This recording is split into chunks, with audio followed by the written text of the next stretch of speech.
जय श्री राम, जय श्री कृष्णा। सबसे पहले श्रीम टैरोट में मैं आपका स्वागत करती हूँ। आशा है आप स्वस्थ होंगे, मस्त होंगे और प्रसन्न होंगे तथा बहुत पॉजिटिव हो के अपने सभी कामों को आप पूरा कर रहे होंगे। तो दोस्तों, पितृपक्ष शुरू हो चुके हैं और इन पितृपक्ष में आपके पूर्वजों की तरफ से, आपके एंसेस्टर्स की तरफ से आपको क्या मैसेजेस, क्या आशीर्वाद, क्या गाइडेंस मिल रहे हैं, तो इस चीज़ को आज हम लोग देख लेते हैं इन कार्ड के माध्यम से। तो सबसे पहले मैं श्री कृष्णा टैरोट से आपके लिए 2 पाइल बनाने वाली हूँ और इसमें से आप अपने लिए मनचाही पाइल चुन के अपने लिए मैसेजेस को जान सकते हैं। तो मैं अब कार्ड ओपन कर रही हूँ, देखते हैं कि आपके लिए क्या कार्ड निकल के आते हैं और आप किस पाइल को सेलेक्ट करते हैं। तो सबसे पहला जो पाइल नंबर 1 वालों के लिए जो कार्ड आया है वो है ऑस्टेरिटी का कार्ड है और दूसरा जो आया है वो है काइंड। तो जिन्होंने ये वाली पाइल सेलेक्ट की है, पहली वाली, उसके लिए देख लेते हैं कि क्या मैसेजेस निकल के आ रहे हैं, और जिन्होंने दूसरा पाइल सेलेक्ट किया है उनके लिए भी अभी हम मैसेज देखेंगे। तो अभी मैं ये दूसरी वाली पाइल को अलग रख रही हूँ और पहली वाली पाइल के लिए आपके लिए रीडिंग निकाल रही हूँ। तो आप बहुत पॉजिटिव होकर अपने लिए मैसेजेस देखिए कि क्या आपके एंसेस्टर्स की तरफ से संदेश आ रहे हैं, मैसेज आ रहे हैं। आप मन में अपने ईश्वर को, अपने प्रभु को याद कर सकते हैं और अपने पूर्वजों के प्रति श्रद्धांजलि और सच्ची संवेदना भी प्रकट कर सकते हैं।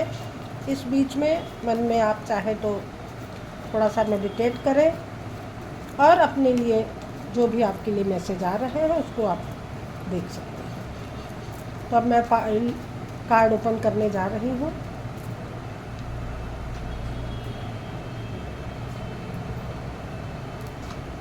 फाइल नंबर 1 के लिए जो मैसेज आ रहे हैं उनके लिए अब मैं कार्ड निकाल रही हूँ।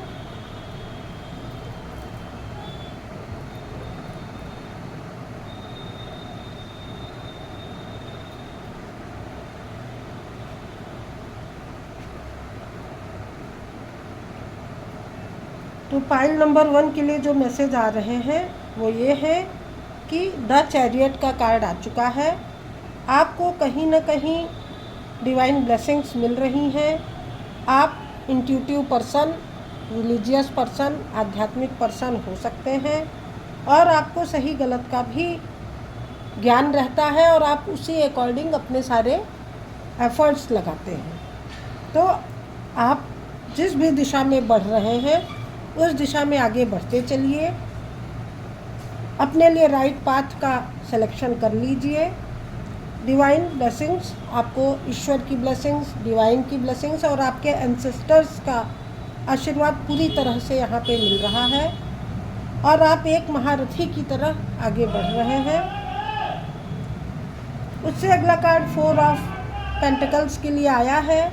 आप कहीं ना कहीं पैसों की ग्रोथ के लिए बहुत ज़्यादा रिजिड हो रहे हैं, बहुत आप एक तरीके से पकड़ के बैठ गए हैं पैसों को, पैसों की ग्रोथ को। तो आपको एक जगह स्थिर होकर बैठना नहीं है। अगर आप ग्रोथ चाह रहे हैं तो आप प्लीज़ अपने अंदर एक्शन लाएं, मूवमेंट लाएं, क्योंकि जब तक आप एक्शन नहीं करेंगे तब तक आप कैसे अपनी ग्रोथ को पा सकते हैं। तो यहाँ पे आपको ये बताया जा रहा है, आपके एंसेस्टर्स, आपके गॉड ये बता रहे हैं कि आप एक जगह स्थिर होकर न बैठें और आगे बढ़ें, क्योंकि अगर आप एक जगह रुक जाएंगे, स्थिर हो जाएंगे, तो आपकी ग्रोथ भी रुक जाएगी और आप इस सिचुएशन में आ सकते हैं जो कि आपको ही नुकसान पहुंचाएगी, आपको ही कहीं ना कहीं हार्म करेगी। तो आप अपने आप को हार्म न करें और अपने लिए पॉजिटिविटी का एक रास्ता ढूंढें, पॉजिटिव बने, अपने ग्रोथ के लिए एक्शन लें यहाँ भी यही चीज़ आपको बताई जा रही है कि पैसों की ग्रोथ के लिए आपको आगे बढ़ना पड़ेगा। आपको अपने लोगों के साथ, अपने पर्सन के साथ, अपने लाइफ पार्टनर के साथ प्रेम का आदान प्रदान भी करना चाहिए। उनके साथ सही कम्युनिकेशन करते हुए आगे बढ़ने की ज़रूरत है। तब आप इस डार्क फेस को, जो भी डार्क फेस आप इस समय महसूस कर रहे हैं, उसको पार कर जाएंगे, उससे बाहर निकल आएंगे। और आपको वेट नहीं करना है, आपको एक्शन लेना है। आपके अंदर पूरी तैयारी है, आपने पूरी तैयारी कर रखी है, आपके अंदर एनर्जी है, पावर है, 9 नंबर से आप रूल हो रहे हैं।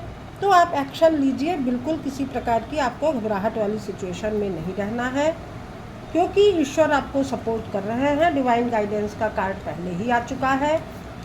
तो आप अपनी इस सिचुएशन को इम्प्रूव करें, बिना किसी नेगेटिविटी के, बिना किसी चिंता फिक्र के, क्योंकि आपको मौके मिल रहे हैं, परंतु फिर भी आप कहीं न कहीं भ्रम के शिकार हो रहे हैं। यहाँ पे आपको कई मौके मिल रहे हैं, फिर भी आप ये नहीं समझ पा रहे हैं कि मैं अपने लिए क्या अच्छा चुनूँ, क्या मेरे लिए सही है, क्या राइट चीज़ है। बट अगर आप ज़्यादा ध्यान से सोचेंगे तो आपको सही चीज़ें मिल पाएंगी, सही अवसर मिल पाएंगे, सही आदमी का साथ मिल पाएगा, डिवाइन ब्लेसिंग्स मिलेंगी, आप एनर्जी का एक्सचेंज कर पाएंगे, एनर्जी का आदान प्रदान कर पाएंगे। तो बिल्कुल आपको अपने ऊपर काम करने की ज़रूरत है, अपने आप में इम्प्रूवमेंट लाने की ज़रूरत है, और तभी आप इस नेगेटिव सिचुएशन से बिल्कुल बाहर आ पाएंगे। ये स्थिति जो आपकी है, जो अभी बन रही है, वेट वाली स्थिति, भ्रम वाली स्थिति, उससे आप बाहर आ पाएंगे। आपको डिवाइन से कनेक्टेड रहना है, ईश्वर से, अपने पूर्वजों से, अपने एंसेस्टर्स से कनेक्टेड रहना है। और इन 15 दिनों में आपको उनके लिए पूजा पाठ भी करने हैं। उनके जो भी रिचुअल्स होते हैं, दान पुण्य करना, श्राद्ध तर्पण करना, ये सब भी आपको करने की ज़रूरत है। तभी आप इस नेगेटिविटी से बाहर आके अपने लिए कोई ग्रोथ वाली सिचुएशन को पा सकते हैं। तो और मैं कुछ और दूसरे कार्ड से भी देख लेती हूँ कि क्या निकल के आ रहा है आपके लिए।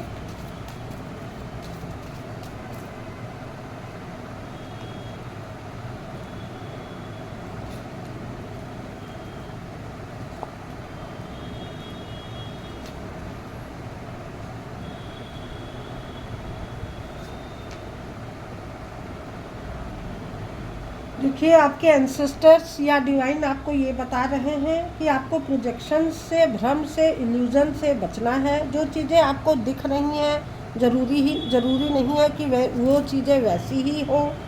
आपको एक अपने माइंड में, एक अपने सोच में क्लैरिटी लाने की ज़रूरत है। मैच्योरिटी से आपको अपने सारे काम बनाने हैं। जितना ज़्यादा आप मैच्योर होकर सोचेंगे, भ्रम और इल्यूजन से बाहर आके सोचेंगे, क्योंकि यही कार्ड पहले भी आया हुआ है, आपको ज़्यादा से ज़्यादा भ्रम और इल्यूजन की स्थिति से बाहर आना है, मैच्योरिटी से काम करना है। तो अंडरस्टैंडिंग बना के अगर आप अपने लिए काम करेंगे तो आपको निश्चित आपका मनचाहा रिजल्ट मिल पाएगा। एलोननेस से भी आपको बचना है।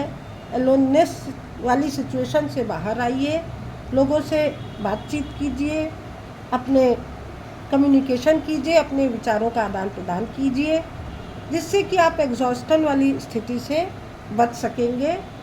तो आप कहीं ना कहीं किसी सिचुएशन में थोड़े से निराश और परेशान दिखाई दे रहे हैं। हो सकता है कि आपके साथ अभी नियर पास्ट में ही कुछ गलत घटित हुआ हो, कोई ऐसी सिचुएशन आई हो जिससे कि आपको उबर पाने में थोड़ी कठिनाई महसूस हो रही है। बट आप अपने माइंड को बहुत मैच्योर बना के अपने अंदर एक अच्छा परिवर्तन ला सकते हैं। तो तब आप इन सिचुएशन से बाहर बिल्कुल आ जाएंगे। आपको डिवाइन पर, ईश्वर पे, अपने आप पे भरोसा रख के चलने की ज़रूरत है। एंजल कार्ड से भी हम देख लेते हैं कि क्या गाइडेंस आपके लिए निकल के आ रही है सामने।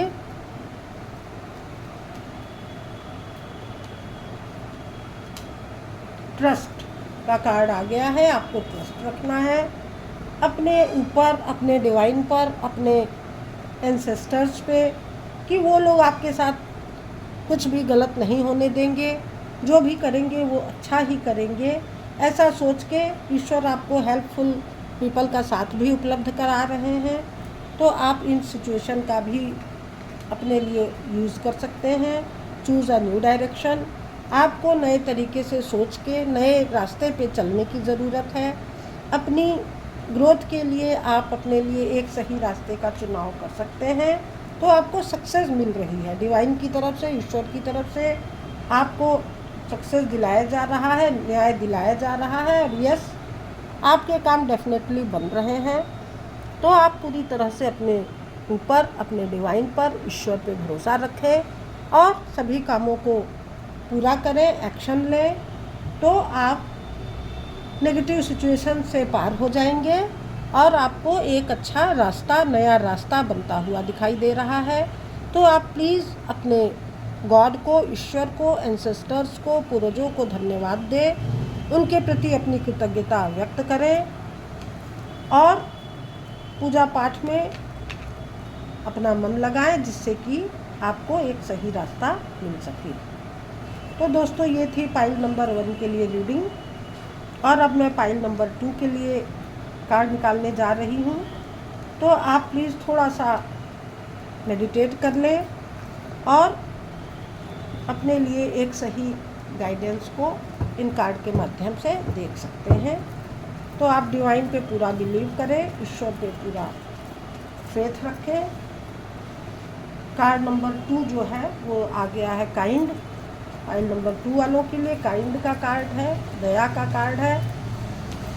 आपको दया रखनी है दूसरे लोगों पर, जीवों पर, ईश्वर पे बिलीव रखना है, अपने आप पे बिलीव और ट्रस्ट रखने की ज़रूरत है।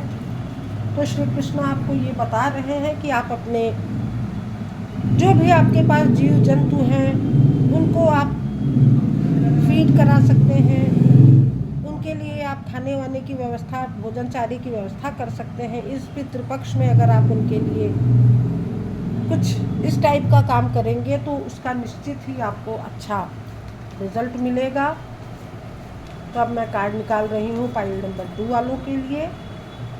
आप बहुत धैर्यपूर्वक इस रीडिंग को देख सकते हैं। मन में अपने ईश्वर का, अपने पूर्वजों का, भगवान का नाम जप कर लें और बहुत पॉजिटिव होकर इस रीडिंग को देखें।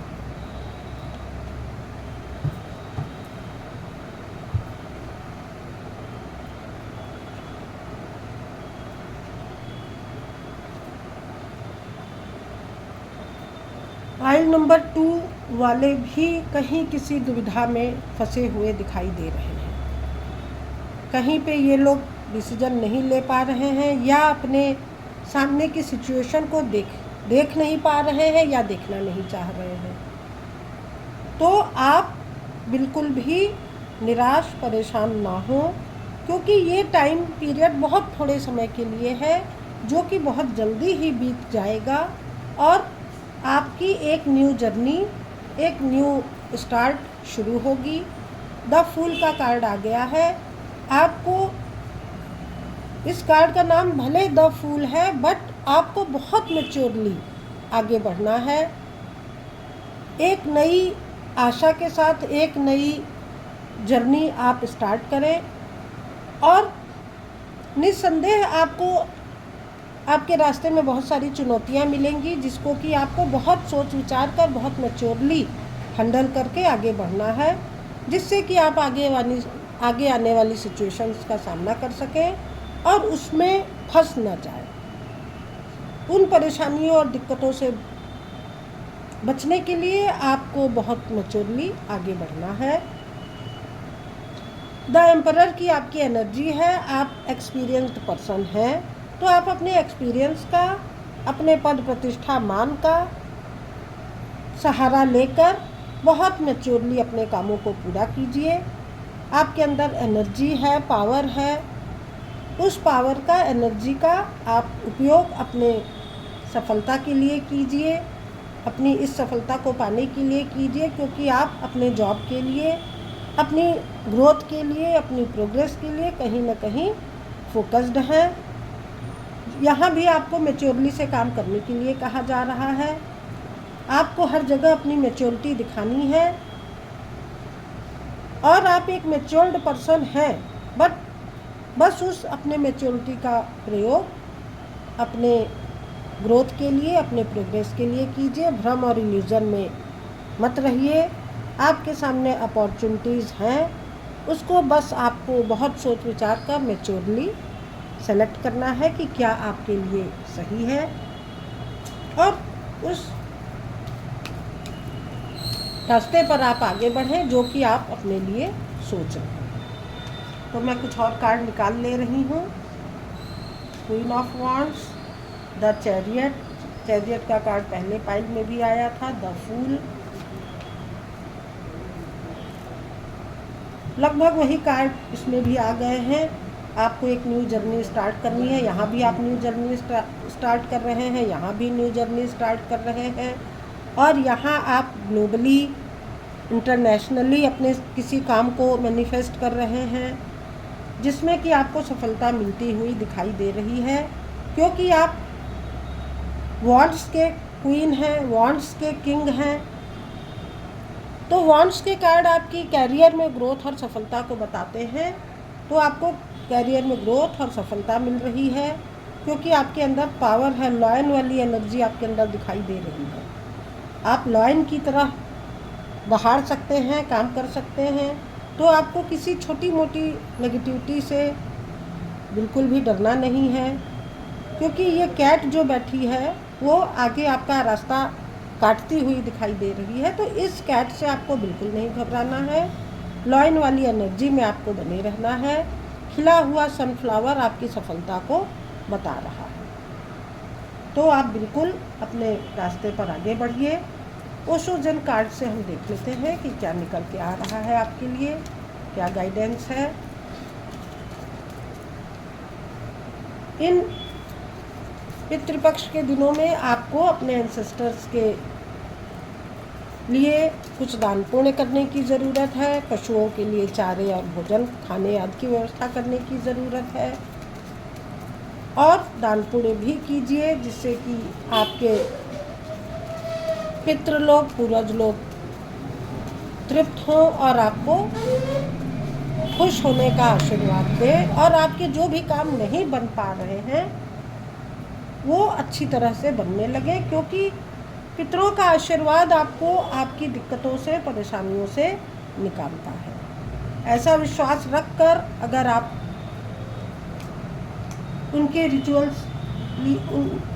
रिचुअल्स को पूरा करेंगे तो आपको उसका निश्चित फायदा मिलेगा। ओशो जेन के कार्ड भी मेरे सामने आ गए हैं। इंटेंसिटी से काम करना है, बहुत एकाग्र होकर, बहुत मेहनत से आगे बढ़िए। ट्रस्ट रखना है ईश्वर पे, डिवाइन पर, अपने आप पर, अपने एंसेस्टर्स पे। ट्रस्ट रख के आप अगर काम करेंगे तो आप निश्चित ऊंचाइयों को छू पाएंगे। आइसोलेशन से बाहर आइए। आप कहीं आइसोलेट होकर अपने लिए किन्हीं बुरी सिचुएशंस में फंसा हुआ महसूस कर रहे हैं, तो आपको आइसोलेशन से बाहर आना है और टोटलिटी से काम करने की ज़रूरत है। पूरी समग्रता से, पूरे एंथुजियाज़म से, पूरे पावर से आप काम कीजिए, तो आप निश्चित इस नेगेटिव सिचुएशन से बाहर आ पाएंगे और आपके अंदर एक ट्रांसफॉर्मेशन होगा। आपको अपनी आंतरिक शक्ति को जगाने की ज़रूरत है, अपने अंतर मन की ऊर्जा से काम करने की ज़रूरत है। तो आपको अगर आपके अंदर ट्रांसफॉर्मेशन देखना है तो आपको बिल्कुल ईश्वर पे, गॉड पर, अपने आप पे भरोसा रख के काम करने की ज़रूरत है। ऐसा आपको आपके पूर्वज संदेश दे रहे हैं, आशीर्वाद दे रहे हैं। एंजल कार्ड से भी देख लेते हैं कि आपके लिए क्या निकल के आ रहा है, क्या गाइडेंस आपको मिल रही है। ट्रस्ट का कार्ड यहाँ भी आ गया है। आपको पूरा ट्रस्ट रखना है अपने काम के लिए, आपको और ज़्यादा से ज़्यादा जानकारी लेके काम करना है। फॉरगिवनेस की भी एनर्जी में आपको रहना है। आपको लोगों को क्षमा करते हुए चलना है, अपने लिए भी क्षमा मांगनी है। अगर आपने किसी से दुर्व्यवहार कर दिया है या आपसे कोई गलती हो गई है तो आपको क्षमा मांगने में देर नहीं करनी चाहिए, ना किसी प्रकार की शर्म महसूस करनी चाहिए। तो आप क्षमा करते हुए और क्षमा मांगते हुए आगे बढ़ें। Choose a new direction a year from now. 1 साल के अंदर, अब से लेकर 1 साल के अंदर आप जो भी मैनिफेस्ट कर रहे हैं वो आपके काम बन सकते हैं। ऐसा भरोसा रख के, ऐसा विश्वास रख के डिवाइन पर, अपने आप पर आप आगे बढ़ें। अगर आपको चीज़ें कुछ नहीं समझ में आ रही है तो आप अपने काम करने का तरीका थोड़ा बदल सकते हैं, नए ढंग से आप अपने कामों को पूरा कर सकते हैं। तो दोस्तों, ये थी पाइल नंबर 2 के लिए रीडिंग जो कि मैंने अभी की है। आशा है आप बहुत विश्वास और पूर्णता से इसको देख रहे होंगे और इससे अपने लिए गाइडेंस ले रहे होंगे, और मैं भी थोड़ा बहुत आपको समझाने में सफल हुई होंगी, ऐसा सोचकर मैं अब ये रीडिंग यहीं समाप्त कर रही हूँ। तो दोस्तों, अगर ये रीडिंग आपको पसंद आ रही है तो प्लीज़ आप लाइक करें, कमेंट करें, शेयर करें और चैनल को भी सब्सक्राइब करें।